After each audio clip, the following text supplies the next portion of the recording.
दोस्तों,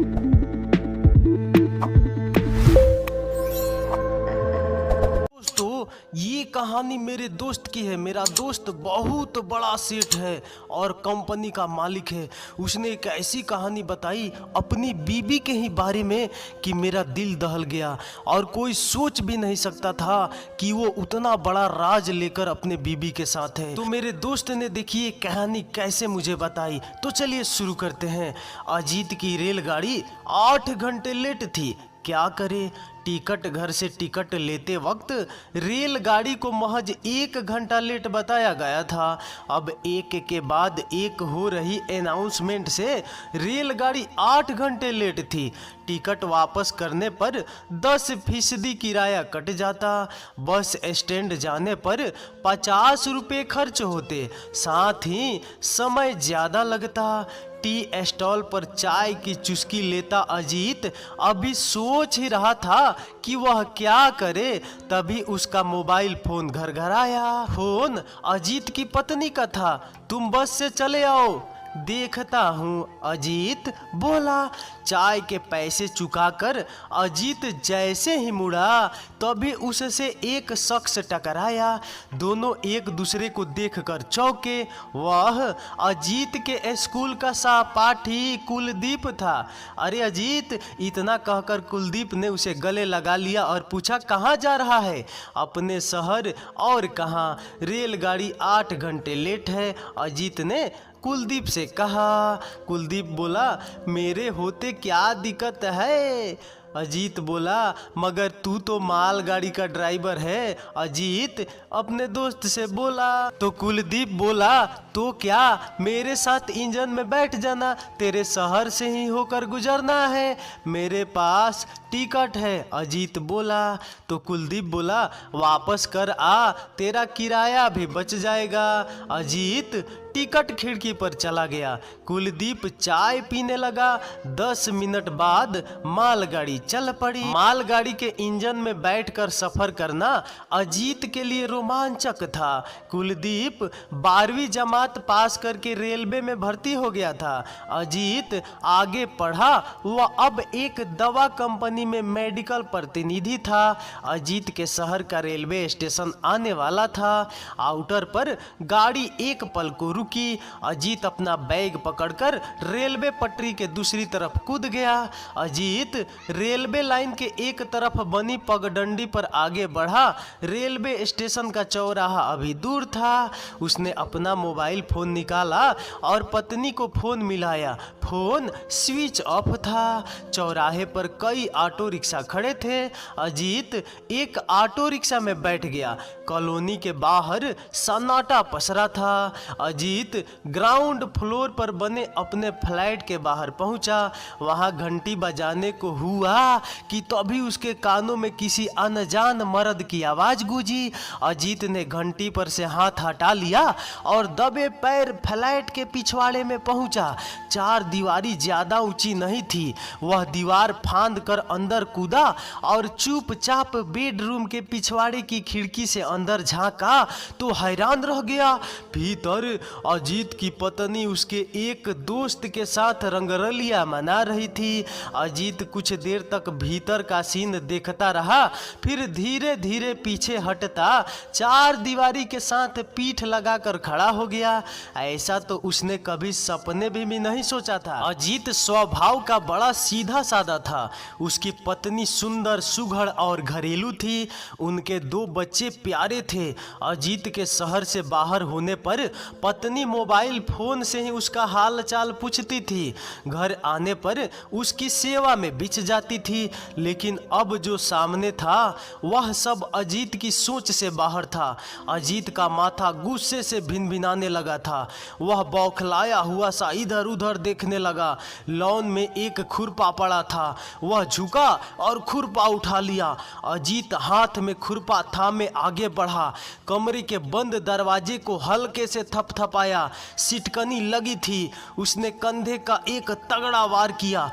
दरवाजा खुलकर एक तरफ हो गया। वासना की मस्ती में डूबे हुए दोनों घबराकर अलग हो गए। अजीत खुरपा थामे आगे बढ़ा। उसका दोस्त पलंग से कूदा और उसको परे धकेल कर बिना कपड़ों के ही बाहर दौड़ गया। डर से थर थर कांपती अजीत की पत्नी कमरे के एक कोने में सिमटती सी खड़ी हो गई और बोली, मुझे मत मारना, भाग जा यहाँ से। अजीत ने दांत भींचते हुए कहा। सलवार कमीज उठाकर पत्नी भी बाहर दौड़ गई। अजीत थोड़ी देर खड़ा इधर उधर देखता रहा, फिर वह भी बाहर लोन में आया और खुरपा एक तरफ रख दिया। उसने अपना बैग उठाया और अंदर आ गया। अजीत के दोनों बच्चे प्रियंका और एकांश सो रहे थे। इतने मासूम बच्चों की माँ पति के दोस्त के साथ रंगरलिया मना रही थी। पता नहीं यह सिलसिला कब से चल रहा था। इसके बाद वही हुआ जिसका डर था। अजीत का अपनी पत्नी से तलाक हो गया। बच्चों की सरपरस्ती पत्नी को मिली। अजीत ने उसे भत्ता देना मंजूर किया और हर महीने एक तय रकम का चेक भेज देता था।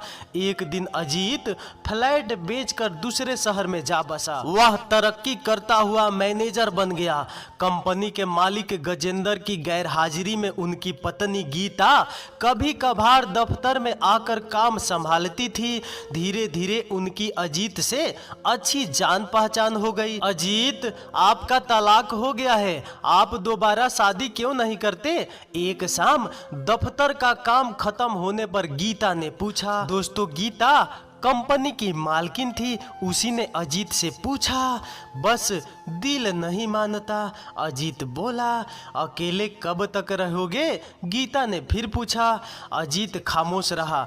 उसके उदास चेहरे को गीता ने अपने हाथों में भरा और उसका माथा चूम लिया। अजीत हैरान सा खड़ा उनकी तरफ देखने लगा। पत्नी के मुकाबले गीता भारी जिस्म की सांवले रंग की थी। उनकी आंखों में काम वासना के डोरे तैर रहे थे।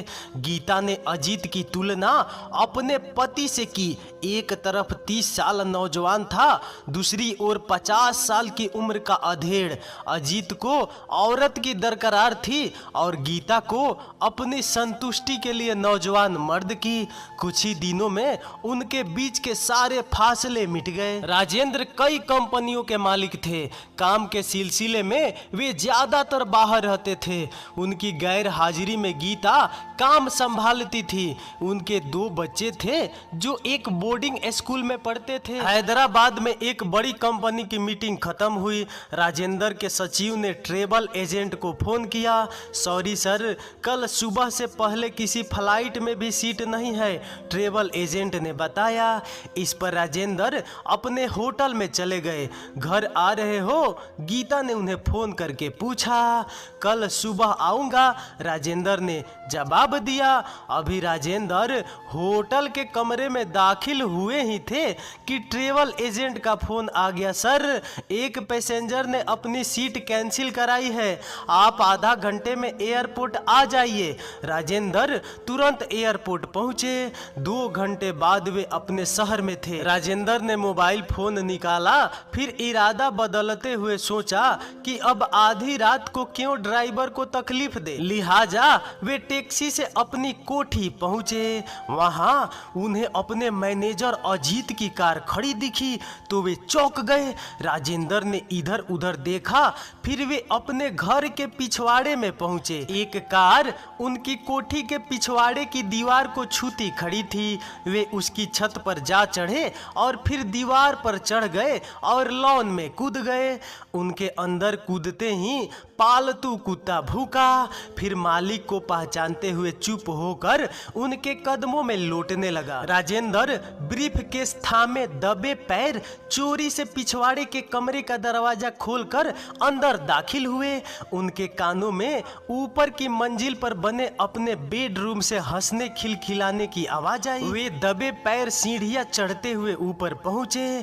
खिड़की से अंदर झांका। बेड पर मैनेजर अजीत के साथ साथ उनकी पत्नी गीता मस्ती कर रही थी। अब वे क्या करे, दोनों को रंगे हाथे पकड़े। नतीजा साफ था, शादी का टूटना। मैनेजर कहीं और नौकरी पालेगा, पत्नी गुजारा भाता लेकर कहीं और जा बसेगी, और उम्र के इस पड़ाव पर वे खुद क्या करेंगे, दोबारा शादी करेंगे।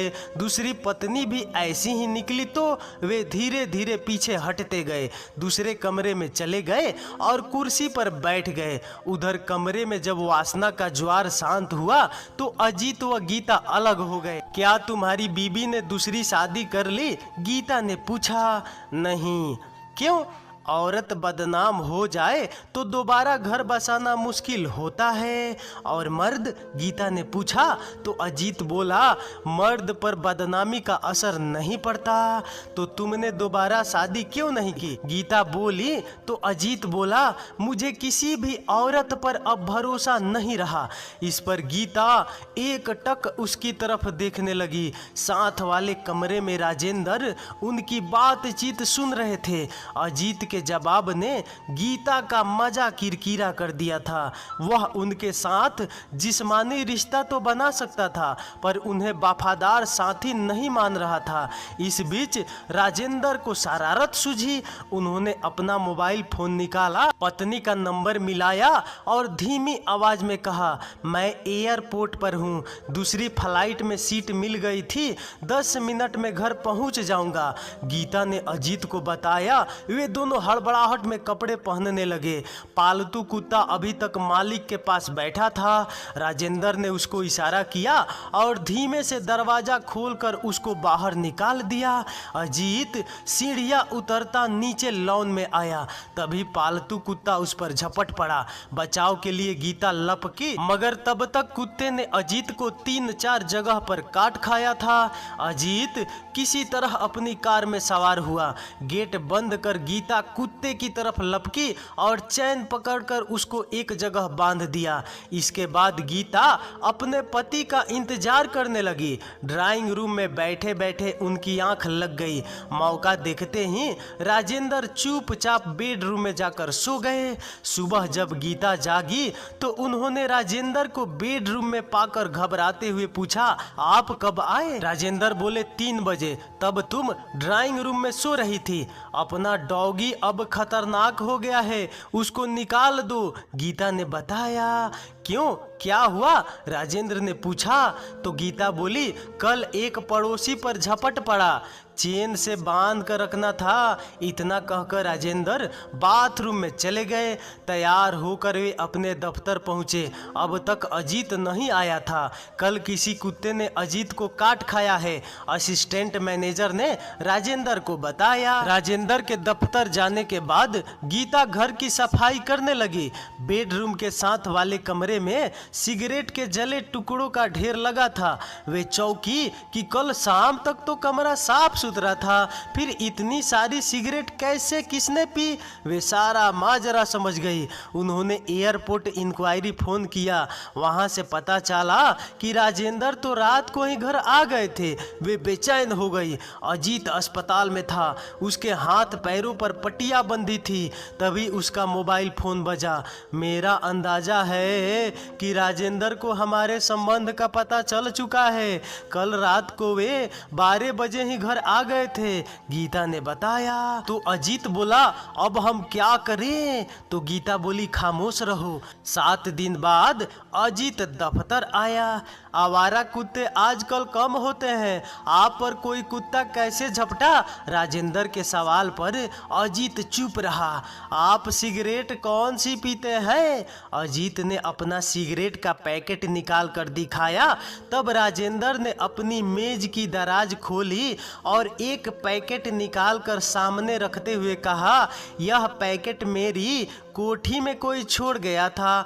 आपका ही ब्रांड है, मेरा ब्रांड तो दूसरा है, आप ले लो। अजीत को काटो तो खून नहीं। उसको राजेंद्र से ऐसे हमले की उम्मीद न थी। वह चुपचाप अपने चेंबर में चला गया। अगले दिन उसने इस्तीफा दे दिया। पत्नी को तलाक देने के बाद अजीत ने कभी उसके बारे में नहीं सोचा था। आज पहली बार सोच रहा था। अजीत का मालिक समझदार था। बदनामी और जग हंसाई से बचने के लिए उसने कोई ऐसा कदम नहीं उठाया जिससे बात और बिगड़ जाए। तो देखा ना दोस्तों, ऐसे रिश्ते तोड़ने से परिवार की जग हंसाई और परिवार तो टूट ही जाता है। उसके बाद पूरी जिंदगी अकेले ही बितानी पड़ती है। तो दोस्तों, आपको इस कहानी से क्या लगता है? क्या राजेंद्र अपनी पत्नी के साथ सही किया, उसे नहीं छोड़ा, कि अजीत अपनी पत्नी को छोड़ दिया, वो सही किया? मुझे कमेंट में जरूर बताइए, इससे दूसरों को भी राय मिलेगी। तो चलिए अगले वीडियो मिलते हैं, तब तक नमस्कार, धन्यवाद, बाय बाय, लव यू।